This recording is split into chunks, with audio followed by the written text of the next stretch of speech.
Hi, already I have prepared a video how to find the time complexity if there is a for loop. Now the question is how to analyze a loop, that is while loop or conditional statements. See, basically in C language there are three loops. While and do while there is a difference. Do while will execute minimum one time, but for loop and while loop, I say that they are same. Whatever you can do using for loop, you can do using while loop and vice versa. But before C language, yes, languages used to provide for loop in a different way. Let us see that for loop.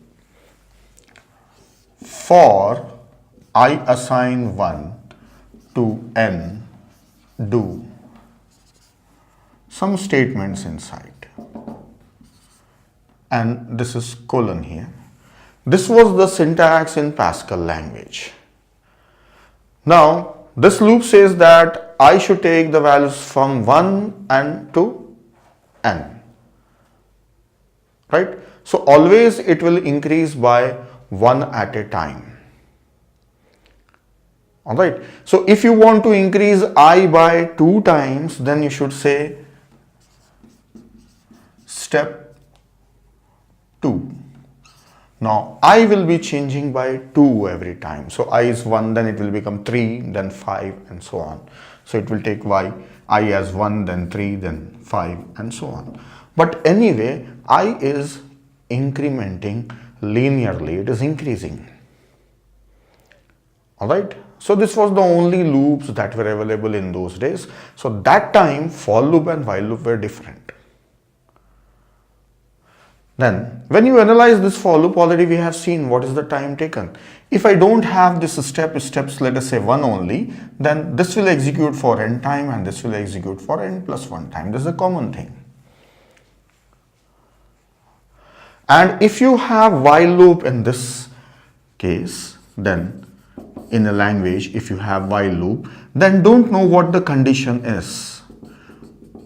It will repeat as long as the condition is true and it will stop when the condition is false. So we have to study this loop and find out when it's going to stop and how many times it's going to iterate. Based on that, we have to do analysis. And in this type of code syntax, blindly for loop means n. No other time except n in this type of syntax. And when the old languages were used. So mostly in algorithms, some books you will find this loop is used. So it is n, blindly n. But while you cannot say n unless you study it thoroughly. And in C language we have do while, which is same as this while, except that it will execute even if the condition is false, it will execute for one time.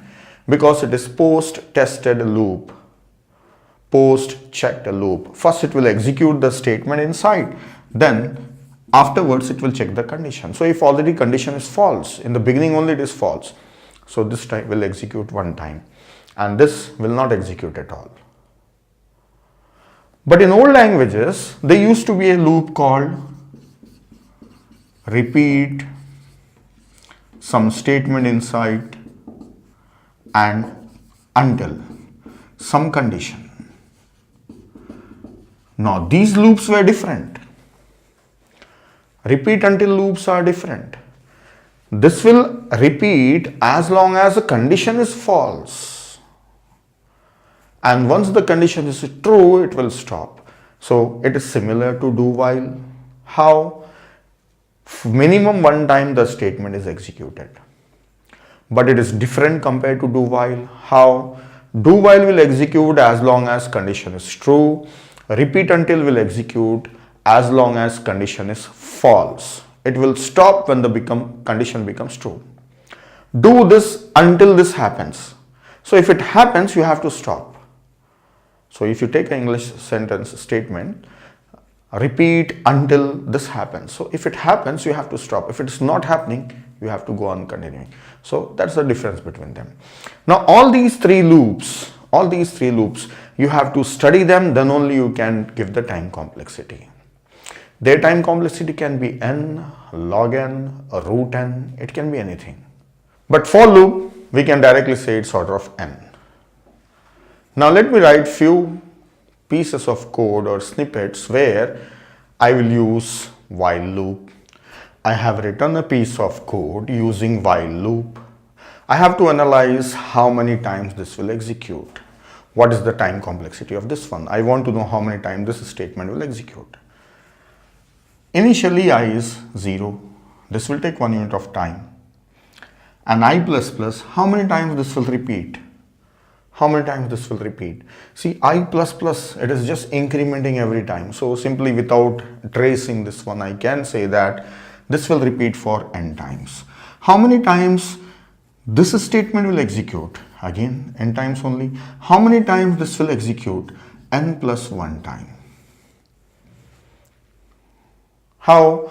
N times the condition will be true and 1 time the condition is false. So if, for example, n is a 10, then this is going to repeat for total 10 times, 0 to 10. It will stop when I becomes 10. And how long this will execute? As long as I is from 0 to 9. So this is n time, right? And that is 1 extra.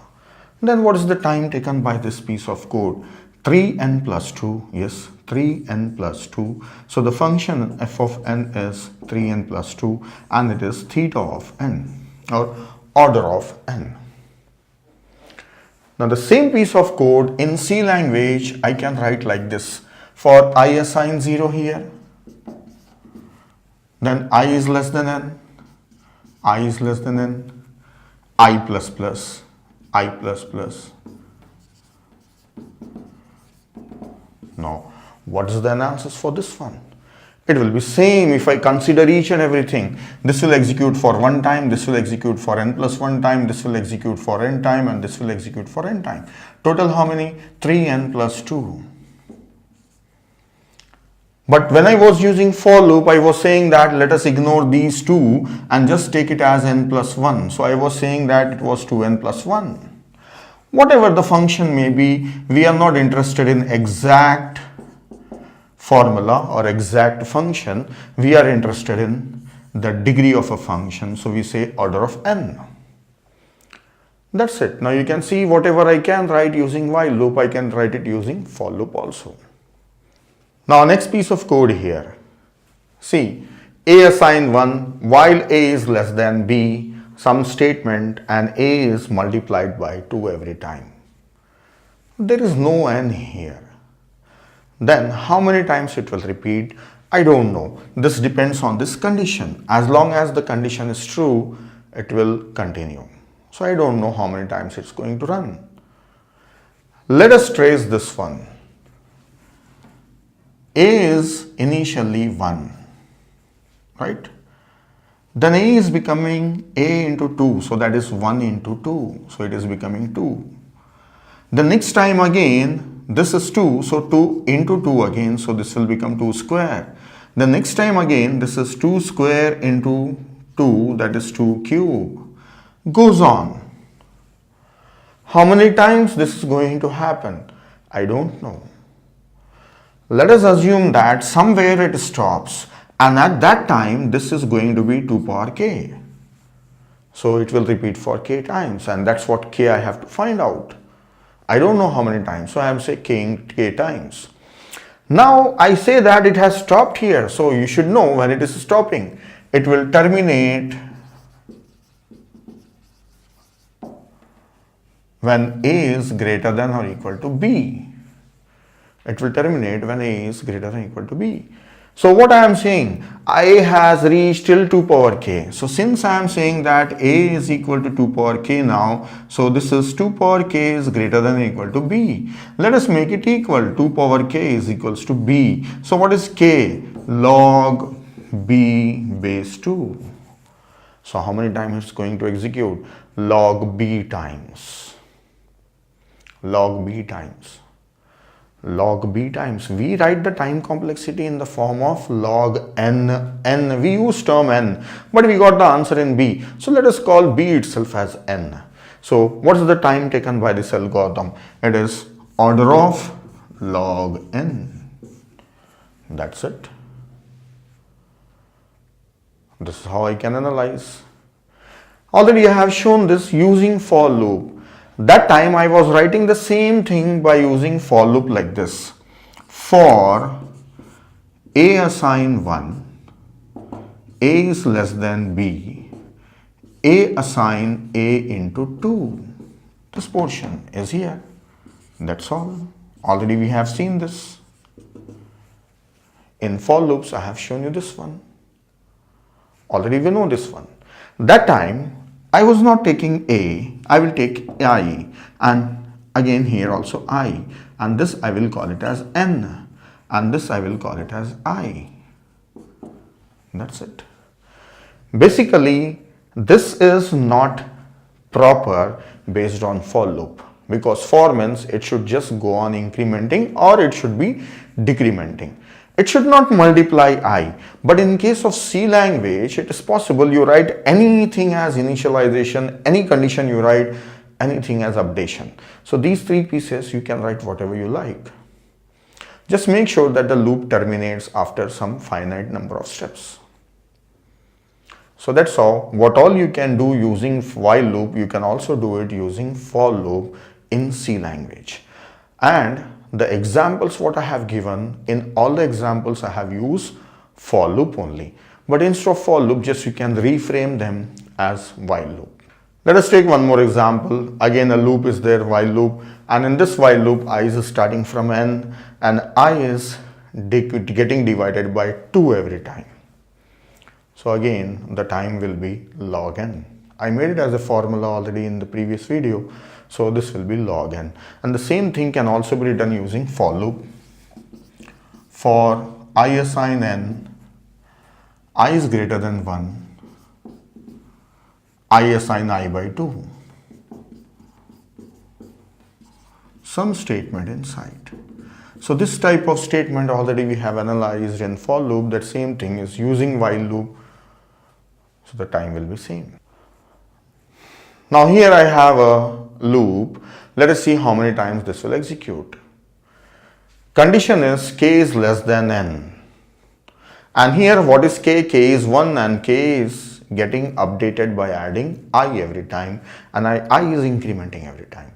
So I don't know how many times it's going to execute. So let us trace this one. I and k initially both are 1. So 1 is less than n. We don't know what n is. And what happens? K assign k plus I, so this becomes 1 plus 1, that is 2, and I plus I becomes 2. Now assume k is 2, 2 is less than n. Then next k assign k plus I, so 2 plus 2, right, and I becomes 3. Then next time, again k, let us say it is less than I, so then k assign k plus I, so this is 2 plus 2 plus 3 and I becomes 4. Next time it will be 2 plus 2 plus 3 plus 4 and I becomes 5. So this is going on continuing. So how many times? I don't know how many times. Let us call it as for m times. K already I am using it here. So 2 plus 2 plus 3 plus 4 plus goes on to m. If I make this as 1, then you can see that is sum of n natural numbers. So this will be m into m plus 1 by 2 roughly, plus 1 extra. Roughly it is this much. Now this is k value will be this much, right? It has gone till m. And k value is this much, and let us assume it has stopped. So what is the condition? K is less than n, it will continue. When k becomes greater than n or equal to n, it will stop. So I assume that k became greater than or equal to n. So what is k I am saying? I have stopped k at m into m plus 1 by 2, that is greater than or equal to n. This is roughly equal to what? M square is greater than n. So m is what? Root n. Approximately it is root n. So it will repeat for m times. So what is m? Root n. So the time complexity of this one is order of root n. Same thing I can write using for loop also. For k assign 1 comma I assign 1. Two initializations. Condition is what? K less than n. Updation is what? I plus plus. And one more updation is there that I will do inside the statement, and k assign k plus I. It's the same thing. How long this is executing? Root n. How long? Root n again. 1, 2, 1, 2. Condition, condition. Updation, updation. This updation and this updation. Everything is as it is. So what I wrote using while can also be written using for. This is little difficult to read, that is clear and easy to understand. Alright, so already we have seen this type of loop. Now I have written it using while loop. Next, this piece of code is for finding GCD of two numbers m and n. Now how many times it will repeat? This will repeat for some time until m and n becomes equal. It will be repeating. When they become equal, it will stop. So when they are equal, so that is a GCD value. Either you say m or you say n. How many times it will execute? I don't know. So let me trace. If m is equals to 6 and n is equals to 3 initially, then what happens? M is greater than n. Yes. So m minus n. So this becomes 6 minus 3, that is 3, and this is also 3. That's all. Now they became equal. So it has executed only one time. If I take m and n both as 5, 5, then how many times? They are equal. It will not enter inside. So it will execute 0 times. So it is minimum executing 0 or 1 times. Let us say m is 16 and n is 2. Now how many times this will execute? M and n are not equal. M is greater than n. Yes, 16 is greater than 2. Enter inside m, assign m minus n. So m becomes how much? 14, and this will be 2 only. Then again m is greater than n only. So again 2 is subtracted. So this becomes 12 and this is 2 only. Again 12 is greater than 2. So this becomes 10 and this is 2 only. And this becomes 8 and 2, 6 and 2, 4, 2, 2, 2. Now it will stop. Now they both became equal. So it will stop. How many times it has executed? 1, 2, 3, 4, 5, 6, 7. 7 times. So almost 16 by 2 times. So it means it will execute for n by 2 times. So I can say it is order of n. So the maximum time taken by this algorithm is order of n. And what is the minimum time taken by this algorithm? It is 1. Means 1 time it is executing. So minimum time is order of 1. Maximum time is order of n. I can write the same thing even using for loop. I'll just convert it into for loop. For nothing initialized and only the condition, then no updation. I can use for loop also. Anyway, this is the GCD, one of the procedure. There are other procedures also, you can find out that. And in this procedure, the time I am getting it as n by 2, so I wrote it as order of n. So if it's a while loop, then I have to study it and find out. Now same thing in C language can also be written using for loop. So even it is for loop in C language, you must treat it as while only and study it. Unless and until it is obviously order of n, you have to study it. Yes, I am taking one example here which will show what happens if is there. Just a random code I have written here. It's not meaningful, it's not doing anything. Algorithm test is taking some parameter n. If n is less than 5, just print n. If n is greater than or equal to 5, then enter in the else part and repeat this loop. So how many times this loop is going to execute? This will execute for n times. And what about this? This will execute for one time. That's it. If a algorithm is using some conditional statements, then the conditional statements may decide different amount of time depending on the condition. If the condition is true, then it's going to execute just one statement, so the time is order of 1. And if the condition is false, means it's greater than 5, then it's going to repeat for n times, so it is order of n. So this is best case time and this is worst case time. So I can say that if there is a conditional statement in an algorithm, then it can decide or give different amount of time depending on the condition. So maybe it may become worst case or best case or of an algorithm. It's not necessary. It may. It doesn't mean that if is there, it's not like a formula or rule. If is there, then definitely it will take that much time. It's not necessary. Now I feel I'll make some change here. Imagine the condition now. Now this will execute for n times, n greater than 5. Right? Now there is no minimum or maximum. There is no best case or worst case. If n is greater than 5, it will execute. That's all. So as I said that you cannot take it as a rule that if conditional statement if is there, then the time will be different. Alright. So that's all about the loop and the conditional statements, while loop and the conditional statements. This is how they have analyzed.